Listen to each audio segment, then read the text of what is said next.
आग्रह आहे की महाराष्ट्रात सर्वांना मराठी भाषेत बोलायला पाहिजे। हे प्रतापी लक्षात ठेवावं।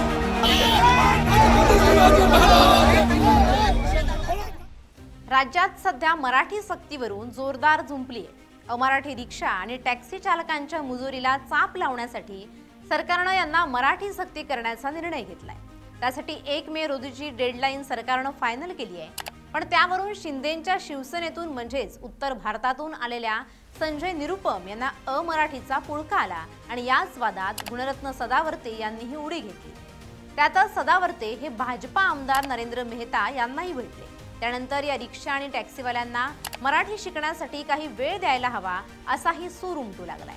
तसंच भैयांकडून संपाची हाक देण्यात आली आहे।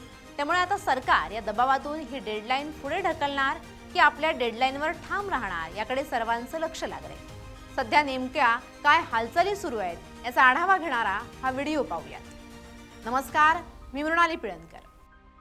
मराठी भाषेची अट आणि परवाना नूतनीकरण हे सध्या चांगलं चर्चेत आहे। रिक्षा टॅक्सी चालकांना सरकार मोठा दिलासा देण्याच्या तयारीत आहे का अशी चर्चा सध्या सुरू आहे। महाराष्ट्र दिनाच्या मुहूर्तावर रिक्षा आणि टॅक्सी चालकांसाठी मराठी भाषेची सक्ती लागू करण्याची तयारी पूर्ण झाली असली तरी ऐनवेळी सरकार या निर्णयाच्या डेडलाईनमध्ये बदल करण्याची शक्यता वर्तवण्यात येते। 1 मे 2026 पासून अंमलात येणाऱ्या या निर्णयामुळे हजारो परप्रांतीय चालकांचे परवाने धोक्यात आले होते। मात्र आता या प्रक्रियेत सुसूत्रता आणण्यासाठी आणि चालकांना मराठी शिकण्यासाठी पुरेसा वेळ देण्यासाठी सरकार डेडलाईन पुढे ढकलण्याचा विचार करते। काही महिन्यांपूर्वी परिवहन विभागानं जाहीर केलं होतं की ज्या रिक्षा किंवा टॅक्सी चालकांना मराठी बोलता आणि वाचता येणार नाही त्यांचे परवाने नूतनीकरण केले जाणार नाहीत। या निर्णयाचं मराठी प्रेमींनी स्वागत केलं असलं तरी राजकीय वर्तुळातून याला विरोधही झाला। विशेषतः संजय निरुपम यांनी या मुद्द्यावर आक्रमक पवित्रा घेत मुख्यमंत्र्यांची भेट घेतली।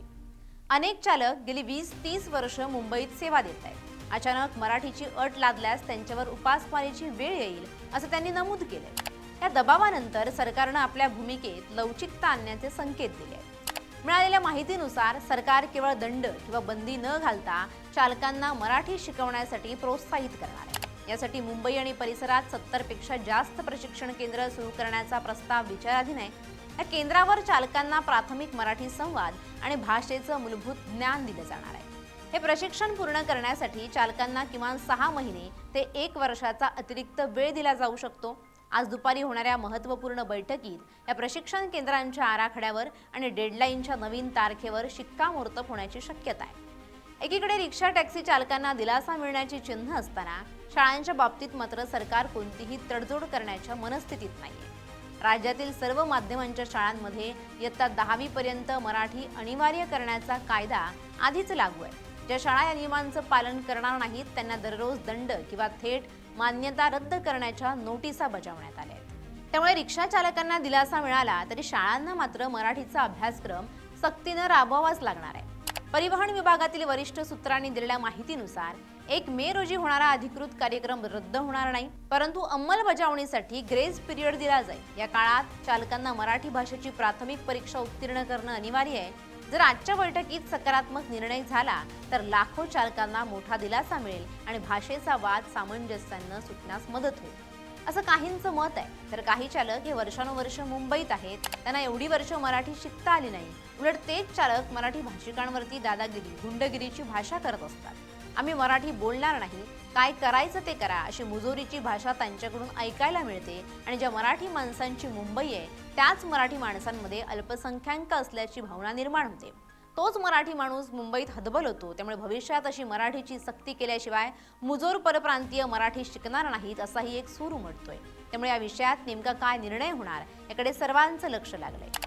ज्या मराठी माणसांनी लढून मुंबई मिळवली, अनेकांनी आपले प्राण ही आपली महाराष्ट्राला मिळावी म्हणून अर्पण केले, मात्र अलीकडे मुंबई, गुजरात आणि उत्तर भारतीयांची वाढती दादागिरी पाहता काहीतरी ठोस पावलं उचलण्याची गरज होती। त्यांना चाप लावण्यासाठी घेतलेला हा निर्णय आहे। मात्र ते म्हणतात ना, ज्या ताटात खायचं त्याच ताटात थुकायचं अशी मुजोवृत्ती या परप्रांतीयांची आहे। त्यामुळेच हे मुंबई बंद करण्याच्या धमक्या देत आहेत। यांना आवर घालण्यासाठी सरकारनं आपल्या कडक भूमिकेवर कायम राहणं गरजेचं आहे, अन्यथा मराठी माणसांची उपेक्षा कधीही संपणार नाही। जय Maharashtra. Bureau report, LS Marathi.